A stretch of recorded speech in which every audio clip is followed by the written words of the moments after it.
All across the fantasy universe, welcome one and all to the 2-Point Stance, powered by fantasypoints.com. I'm your host, Brian Drake. Check me out on Twitter at Drake Fantasy. Joined as always by my main man, Joe Dolan, managing editor at fantasypoints.com. He's on Twitter at FG_Dolan.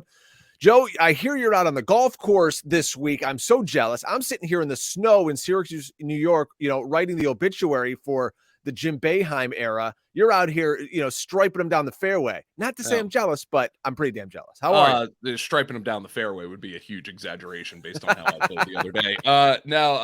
I'm doing okay, Drake. It's beautiful here in South Carolina. Spring has arrived. It's going to rain this weekend if that upsets you, but I was outside grilling yesterday. And when I was grilling up some barbecue chicken, I was thinking about the show today, the podcast today, what we were going to be talking about. Everybody loves hypotheticals, right? Yes. We love these short shelf life podcasts. This whole thing could be blown up by the time it's published. I don't even care. But at the very least, by Monday, Tuesday, you'll see if Drake and Dolan are right. Drake, what do we want to see happen in free agency, man? It's I can't believe it's here, but the NFL is, I know it's a cliche, but it is a 12-month sport, and they spread everything out just perfectly. Free agency and trades, then the draft, then they really get their hooks into you, and they really do. They do, and I wrote an article about this with the 10 most desirable moves I'd want to see for fantasy football, and I was 1 for 1. I hit the Derek Carr to the Saints. Woo! Hooray me. We'll get into that and this Lamar saga as we go along. As shows go through the offseason. But so what we're going to do, folks, today, 10 moves that we'd most like to see for fantasy football. I've got 5. Joe's got 5. If you've got some, put them in the YouTube chat. We'd love to see you comment on the show over at youtube.com/fantasypoints. Put it maybe in your iTunes review of the show. Let us know. We'll read it. We'll comment on it. We'd love to see you guys interact. All right, let me kick things off, Joe, with maybe my most controversial take. But I think it's the one that, really could happen and would have the biggest impact on fantasy football. And it's Mike Evans being traded to the Buffalo Bills. And my thought on this is Tampa Bay could be in a full-on rebuild, right? Evans is in the final year of his contract. He counts for 10% of the Bucs cap in 2023. Buffalo's desperate for somebody else to play alongside Stephon Diggs. I think they could get this done. 3rd, 4th round pick. I had people scoff at me, Joe, when I said that. They're like, what are you talking about? Mike Evans has got to go for more than that. I look back and I did a little research here. Randy Moss, in his same age season, age 29, and coming off his 9th year in the NFL, was traded from the Raiders to the Patriots for a 4th round pick back in 2027. It's this basically the same age, same time frame. I mean, all I'm saying is, look at what Gabe Davis didn't do in Buffalo, and look what Mike Evans could do in Buffalo. All you got to do is just go run deep.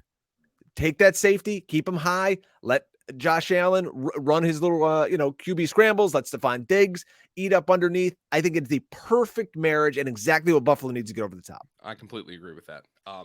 Gabe Davis, I think the injury, by the way, did not help Gabe Davis, but he'll be much better suited as a 3 than a 2. I love this move. I really do. Now, I will say the price, the Randy Moss price, there was a bit of Randy, I think, being a malcontent involved in that price. Like, oh, is his career over? I do think Evans is going to go for more than that. I think this is the right move for the Buffalo Bills to make. I think Buffalo is going to be calling around on the free agent market. I'm going to have a DeAndre Hopkins take here later, but DeAndre Hopkins, I think Brandon Cooks, Mike Evans, I would be surprised if one of these veteran receivers does not end up with the Buffalo Bills. I think they need one. If they don't get one, I think they're going to draft one. Not necessarily the draft class that has an alpha dog in it. I don't think Buffalo needs an alpha dog, by the way. But if they can go get one, and it's somebody who can be affordable like Mike Evans in terms of draft compensation, makes a ton of sense for me. From a fantasy perspective, I would be so excited to draft Mike Evans in Buffalo. And I'm not really sure where the markets would have him. I would think most would be in my corner. I think most would say I'm really excited to draft Mike Evans and he's going to go in the top 40 picks for fantasy. But I think that would be the perfect kind of guy to just say, look, you're in the twilight of your career. You've had a Hall of Fame career. let's go try to win you a second Super Bowl, and let's try to win Buffalo its first Super Bowl. I think that's an easy sell for Mike Evans as well. You've got a pick here that if you've ever had a television in your home, you have a phone in your pocket or radio in your car, you might have heard of this possible move. And it's not earth-shattering, but it's likely to happen. And for fantasy, it's pretty kick-ass, Joe. And it's Aaron Rodgers and the Jets. Oh, yeah. And look, the reason everybody's talking about this is because it makes sense. It's not, is it great for the talking heads because Aaron Rodgers is a complete wackadoodle? Yes, of course it is. Aaron Rodgers going to New York is a perfect marriage. He's going to pull Francesa out of retirement if he does this. But the Diet Cokes are on order. Let's go. DC's, baby. Yeah. Hey, what the hand wave? I just hand waved you. Dude, when he cuts the collar off. Enough of this guy. The best. I remember one time Matt Camp and Justin Fensterman, who used to produce our game day show at SiriusXM Fantasy, we were in a hotel room. As a matter of fact, it was in Canton. Now, this was for the Kings Classic, but before the Expo. And they went on like a 20-minute just improv Mike and the Mad Dog. It was really fantastic. They should probably just do that as a podcast. But I love Francesa, and he would love Aaron Rodgers with the New York Jets. And it makes sense. Look, you got Garrett Wilson, you have Elijah Moore. You have a lot of talent on that team. Breece Hall coming back from injury. Seems like it was a pretty clean ACL tear. Somebody that our Dr. Edwin Porras at Fantasy Points is relatively optimistic about at some point this season. Aaron Rodgers, dynamic weapons in the Big Apple. Now, hopefully that offensive line is a little bit better. I don't know if Aaron Rodgers is MVP level player anymore. I don't think he played to that level this year behind a better offensive line. But the Jets do have better weapons. This move makes a ton of sense. I think it's exactly what the NFL wants to happen, by the way. Sure. The NFL wants Aaron Rodgers in New York.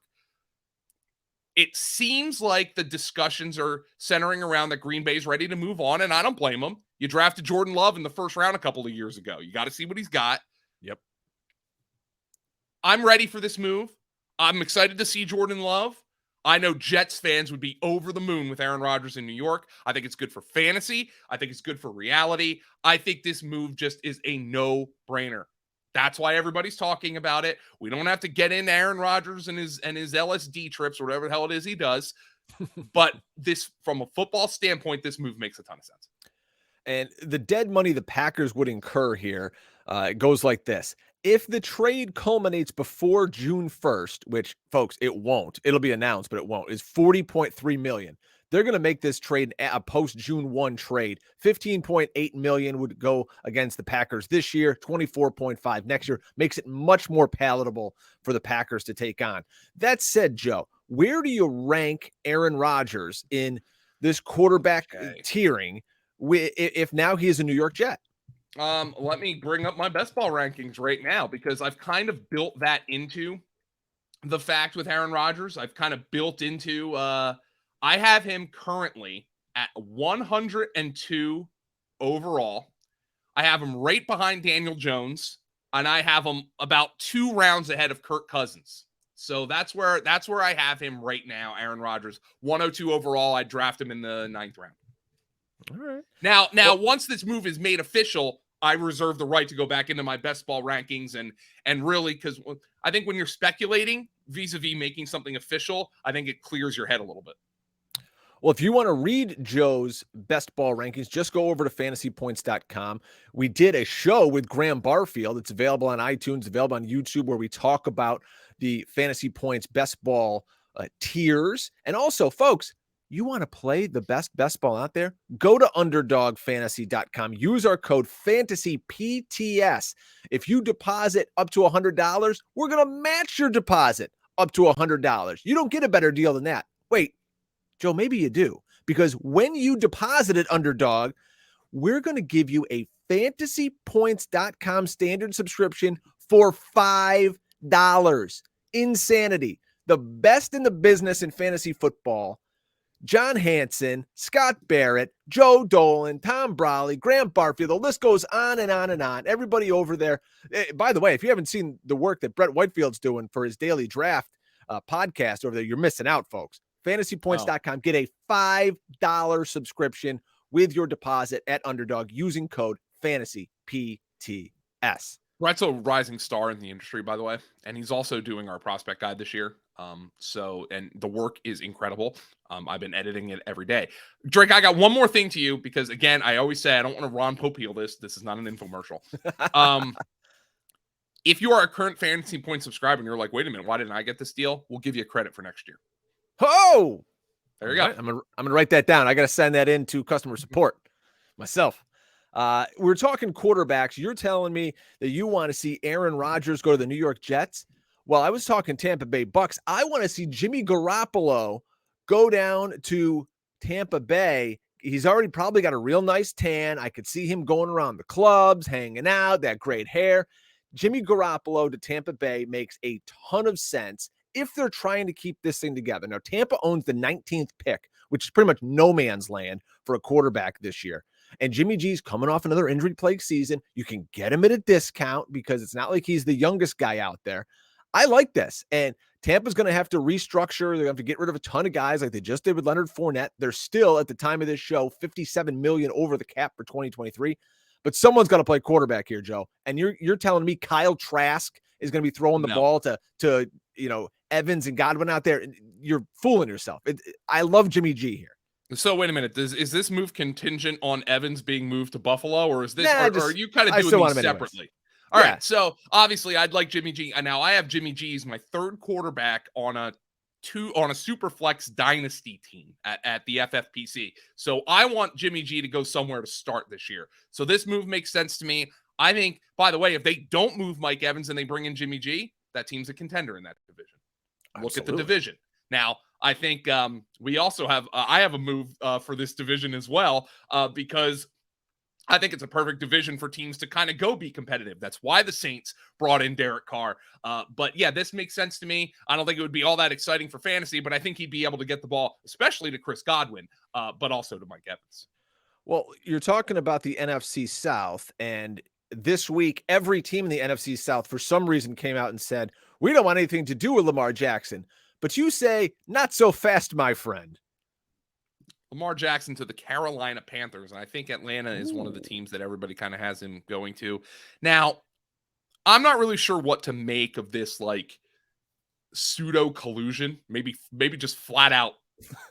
There's no pseudo about overt collusion by the NFL owners who are pissed off at Jimmy Haslam for giving Deshaun Watson a completely guaranteed contract when Deshaun Watson was facing down a lengthy suspension for being a sexual deviant. And I understand why the owners are mad about that contract, but I also understand why Lamar Jackson's sitting here like, what did I do wrong? I'm an MVP. Like, so you mean to tell me I should get paid less than this guy or get less guaranteed money than this guy?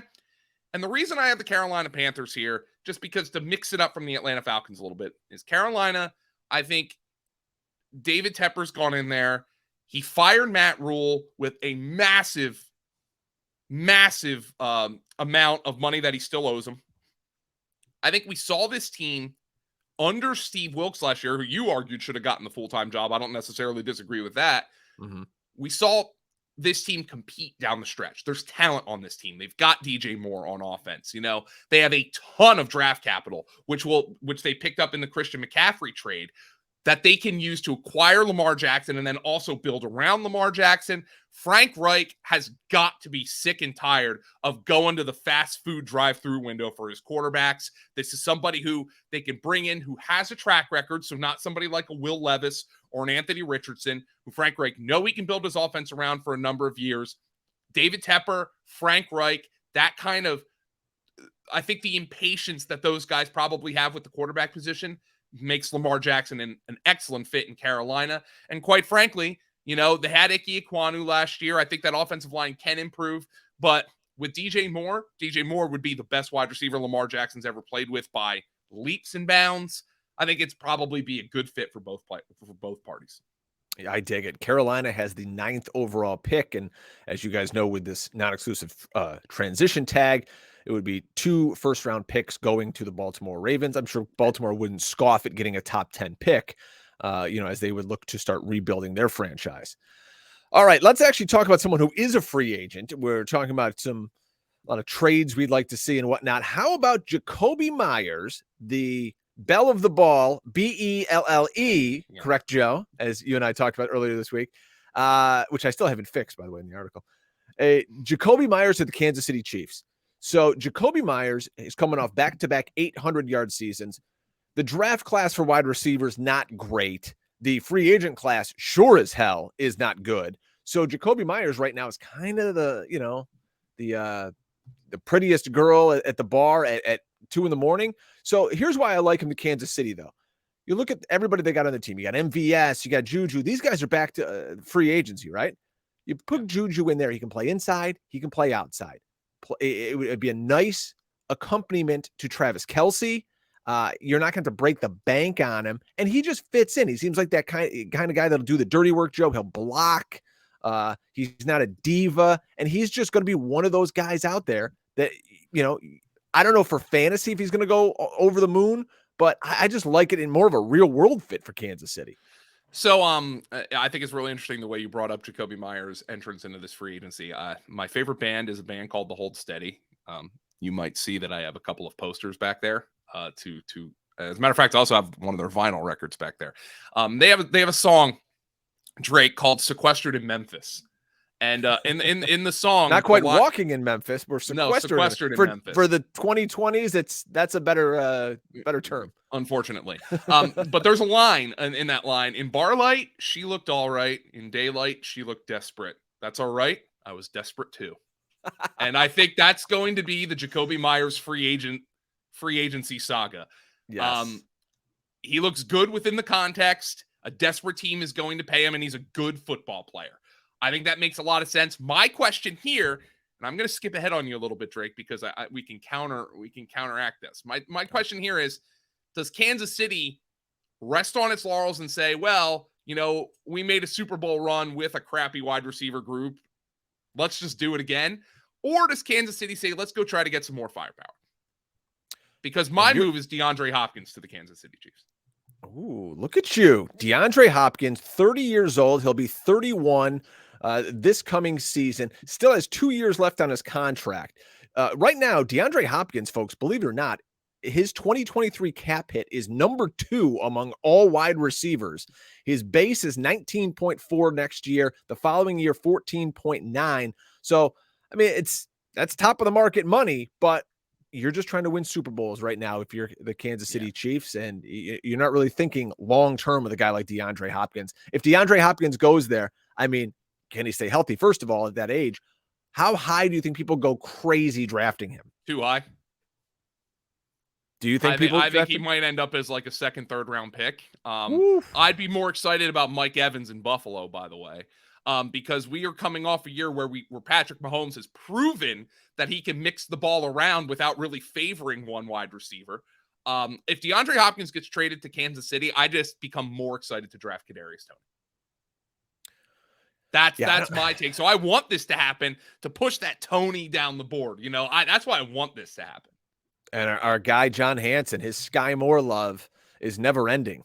So you could get Sky Moore for nothing in drafts if they add a guy like DeAndre Hopkins. And that's a great call, because in your home leagues, and I, have pinned myself the hero of the home league, I know people love names, and they love old names because they might not be paying attention like the people who are listening to the 2 Point Stance, right? They see DeAndre Hopkins, like you said, they're like, damn, we've Patrick Mahomes, second, third round. And could that be a massive overpay for a guy that, let's face it, could have trouble staying on the field? I think it is.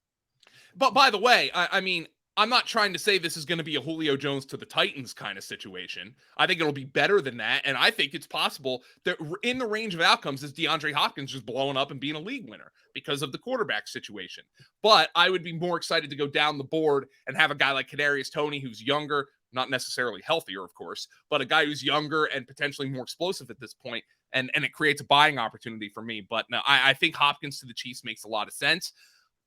I think it's a move along the same lines as your Evans to Buffalo move. I just think Buffalo's probably more desperate. Like, I think Buffalo has more incentive to go make a move like that than Kansas City does. But I think Kansas City going out and getting a big-time wide receiver is in the cards this offseason.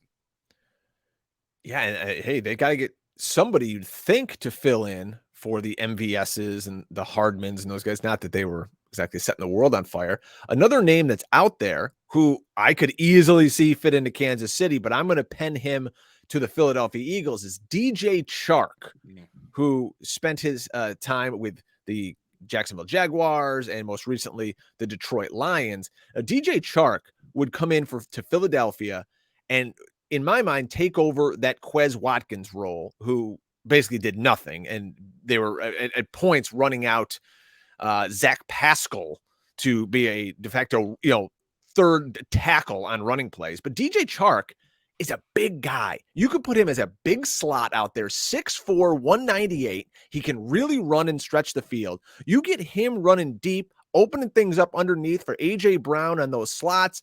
Devontae Smith doing all the great work that he does. Now you can get Smith more into the slot, maybe play Chark some on the outside. DJ Chark is a guy who, another guy has trouble staying healthy, but can find the end zone and can stretch the field. And that's what Philadelphia could use. I think it's really trending to the Eagles really retooling on defense this offseason, right? Like, it doesn't seem like there's a whole lot of optimism that they're going to resign any of these big free agents. And I think Howie Roseman is probably sitting here like, I'm not going to make the same mistake I made the last time. Now, of course, the Carson Wentz situation had a lot to do with the Eagles' kind of quick downfall after the last time they made the Super Bowl. But I think Howie Roseman's going to be like, I'm going to do something different. I am going to get a lot of comp picks. Yep. And we're going to rebuild this defense the right way. And we're going to count on getting to the playoffs because our offense is going to outscore teams. Now, DJ Chark is a luxury signing for the Eagles because of A.J. Brown and Devontae Smith, but you saw Quez Watkins drop a big ball in the Super Bowl. He can run, and there is utility in that. There's utility in Quez Watkins being able to run, but they needed somebody a little bit more reliable as that third receiver. I think this move makes sense. This is somebody I would be drafting in the 15th round of my best ball drafts, knowing, hey, Jalen Hurts is there. All I need him to do is have 3 solid games, and it's going to pay off my ADP. I think DJ Chark makes sense in that regard. But the one thing I will say is, like, it all depends on the cost here for DJ Chark, because I don't think Howie Roseman is going to let like a Javon Hargrave or a James Bradbury walk in free agency and then just go pay somebody a similar contract, because I think that's going to go against what his plan is of getting compensational picks for these free agents leaving and having all kinds of draft capital next year. So I think this makes sense as a budget kind of oriented move, as Philadelphia is probably going to have to go out and look to outscore teams next year. DJ Chark is going to have a market, folks. In 2019, you remember, he was over 1,000 yards as a receiver, had 8 touchdowns. DJ Chark makes a lot of sense for the Bears, makes a ton of sense for the Giants. We just mentioned Kansas City. So there's going to be a market for guys like DJ Chark. Let's talk about another wide receiver here, and we talk about dream scenarios. That's the theme of this podcast here. And you're swinging for the fences with the Chicago Bears. And who do you want them to go and trade for, Joe? This would be incredible. Now, don't skip over my boringest move. That we're holding that to the end. We'll put it to the end. I have the Bears going after T. Higgins. And do I expect this move to happen? I do not. I don't. I kind of believe the Bengals when they say, no way, we want to go to the Super Bowl. We want T. Higgins and Jamar Chase in Cincinnati. But I'm just thinking of Chicago, which seems with the most likely scenario right now, trading back from number 1. Maybe they trade to number 2 with the Texans, number 4 with the Colts, whatever. I think Chicago's in a position where not only can they trade back from like 1 to 4, but they can trade back from like, I'm not picking out any team. Don't say, oh, my team would never trade up to number 4. But let's just say number 4 to number 10. All right. Which is the Eagles pick. The Eagles aren't going to do that, but let's just say that. With each incremental move down, the Chicago Bears are going to recoup additional draft capital and get a ton of draft capital. They can then parlay that draft capital into doing something they didn't do last offseason in helping Justin Fields and helping him in a big way. I think because of their status as having the number 1 pick, and it seems like they're going to trade that pick, I think they can move back, get a ton of draft capital, still trade for T. Higgins, and it doesn't look like they blew up the war chest at all to do so. And this is the kind of guy Chicago should be going after. Chicago should not be going after DeAndre Hopkins. Chicago should not be going after Mike Evans. Chicago should not be going after Brandon Cooks, guys who are on the back nine, who are approaching the 18th fairway. These guys, the Chicago Bears should go for a young player, much in the same way Philadelphia went after A.J. Brown last year. That is what Chicago should be in the business of doing. And this is the move that makes sense. I don't know if Cincinnati's going to trade him. I don't think Cincinnati's going to trade him. But if they are open to listening, Chicago should be the first team in the ears of the Cincinnati Bengals. This is the final year of T. Higgins' contract, because you remember there's no fifth-year option here. He was a second-round pick in 2020. So he's going to make just shy of $3 million this year. So coming down the pike for the, let's be honest, cheap Bengals, they're going to have to pay Joe Burrow. You're going to have to pay Jamar Chase. And now you got to pay T. Higgins. That's a lot of dough, along with some of the offensive line signings and defenders. You want to talk about the blueprint here for your Bears quickly while I have Tankathon up. The Bears, this is how it's going to go, folks. Mark it down, put it in stone. Bears trade with the Colts 1-4, right? Colts go up to the first pick. Now the Bears are sitting at 4. Well, who needs to come back up into that spot and get a quarterback? The Carolina Panthers from number 9. So the Bears then drop down from 1 to 4 to 9, picking up a boatload of picks. Those two teams get their quarterback. All is right with the world, and we have content to talk about on the podcast. Chicago has a lot of maneuverability here, a ton of maneuverability. And by the way, I'm someone who's argued if they're not sold on Justin Fields and they are sold on Bryce Young, they should just take Bryce Young. But either way, Chicago's coming away from this offseason with a boatload of draft picks because Justin Fields would cost a boatload of draft picks. So it's a really, really good scenario for Chicago. The question is any team out there like the Bengals willing to trade a big-time young wide receiver? Yeah, I heard I don't know if their owner or their GM at the Combine was talking about it, and he's like, teams can go draft their own superstars. We're not in the business of giving them away, but, money talks, so we'll see. Money's going to talk with this last pick, and it's Miles Sanders. And Miles Sanders has been a solid football player for the Philadelphia Eagles, had a great year this season, coming off a 1,000-yard campaign. Here's the problem. He wants to make some money. Philadelphia is not in the business of paying running backs, especially with this class coming in the draft and the amount of running backs that are going to be available in free agency. Well, there's a team in the NFL, folks, I don't know if you know this, who doesn't have a single running back under contract for 2023, and that's the Miami Dolphins, right? So the Miami Dolphins were 31st in rushing attempts in 2022, and that's not how Mike McDaniel wants to run this offense because, this that 49er scheme, little power run. They need a running game. We got to take the load off of Tua. Let's get Miles Sanders down there. He can run the rock. He can catch a little bit. They can draft somebody to become the heir apparent after Sanders dies in 2 years. I love Miles Sanders to the Miami Dolphins. And for fantasy, I still think he holds his value next year with that move. Yeah, he's currently going in the same exact range he went last year, like that 7th, 8th round range in pre-free agency best ball drafts, because people don't really know what's going to happen. I've argued that maybe the Eagles decide, hey, look, the market's not there for you. Just come back and we'll try to make another run at it. But I think this move makes a ton of sense. I don't know if Miami's going to be the type of team to break the bank. Now, Saquon Barkley and Josh Jacobs were both franchised, so was Tony Pollard. I don't think those guys are going anywhere at this point. I don't think they're going to be the type of team to break the bank for like Derrick Henry in a trade. I know we've heard his name out there a little bit. I think this is the kind of move that really fits the Miami Dolphins. The question now becomes, did Miles Sanders' price go up because all those big-time running backs, the Barkleys, the Pollards, the Jacobs, all got franchised?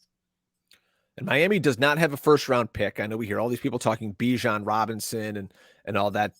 By the way, folks, Bijan Robinson will never go 10th overall to the Philadelphia Eagles. And if he does, Joe, what will you do? I will get drunk and jump off my roof if Bijan Robinson goes to the Eagles with a top 10 draft pick. Now, again, I'm holding myself to top 10. I'm not getting drunk and jumping off the roof if they draft him at 31, okay? Right, that's fine. But I would still be surprised if they draft him in the first round at all because, like I said, I think the Eagles are going to be retooling their defense this offseason. No question about it. We're down to our final dream move for fantasy in this 2023 offseason. You and I both agree on this move, Joe, and it's one that might fly under the radar to a lot of, fantasy and NFL fans out there. But if it goes down, I think fantasy folks are going to be all over this move as their new favorite sleeper tight end. Dalton Schultz to the Chargers. Kellen Moore went there. It looks like Dallas is going to move on. They franchised Tony Pollard. They're paying like $30 million to the running back position. Kellen Moore's there with the Chargers, which obviously makes a ton of sense. Now, the Chargers restructured Keenan Allen's contract, so they're going to keep him in L.A. This move, when I came up with this, and I think when you came up with this, you were acknowledging that maybe Keenan Allen wasn't going to be a Charger, so Justin Herbert needs a new like kind of chain mover. But I think this gives them a nice move at that position. They've been kind of going through the tight end du jour. They've been going through that the drive-through window that Frank Reich's going through for quarterbacks ever since Antonio Gates retired and Hunter Henry moved on. So I think this move makes sense for the Chargers. Get them another weapon for Justin Herbert. And then once again, he'll be going as like the 6th, 7th, 8th tight end off the board for fantasy. And I think it makes sense. He's a boring player. I think he's like, I mean, quite frankly, he's the new Jason Witten. If you need 5 yards, he'll get you 6. If you need 8 yards, he'll get you 6. Kind of player. That's what I think Dalton Schultz is. But I think there's utility to that with Justin Herbert and the Chargers. No question. We're only a year removed from a top 5 fantasy finish for Dalton Schultz, where he caught 78 balls and 8 touchdowns. And little thing I dug up on Gerald Everett, the Chargers tight end. He's still on the roster, folks. He actually has one more year. They could get rid of him, I guess, if they sign Dalton Schultz. But he finished inside the top 12 at the position 6 occasions. Great. You know, that's good for your best ball team. What wasn't was another 6 weeks when he finished outside the top 20. So we need to get a little more consistency at the tight end position. Hopefully right now Dalton Schultz could do that. If he goes there, he's going off the board on Underdog as tight end 10. And again, if you want to play an Underdog, go over to Underdog Fantasy. Use our code FANTASYPTS. We're going to match your first time deposit up to $100. And we're going to throw you a fantasypoints.com standard subscription for $5. There's no better deal in the industry, folks. It's amazing. Trust us, because, you know, we came up with it. So just go over there and figure it out and enjoy yourself, Joe. So this was fun. I like doing these kind of speculative shows, and I can't wait to see what our fans comment on YouTube and in our iTunes notes. This is going to be interesting to see what moves that they're throwing around, because people get drunk and they come up with crazy scenarios. Oh, they do. I think it's going to be a blast to see. I think the Aaron Rodgers thing could happen back by the time this show is published, Drake. I saw Diana Rossini of ESPN this morning was like, the Jets are optimistic it's going to happen. You know, maybe Aaron Rodgers just goes off into another hole and decides he's going to retire. So anything can happen at this point. But we should get this out there as soon as possible, just so we can make sure we're not behind the 8 ball with that, Drake. How about that? With that said, we're going to go edit the podcast, get it up onto the feed. Make sure you're subscribed to the YouTube channel and resubscribe if you haven't to our iTunes feed. We had a little glitch with that. There was disturbance in the force, but just make sure you're following Fantasy Points on your favorite podcast platform. For Joe Dolan, I am Brian Drake. This is the 2 Point Stance.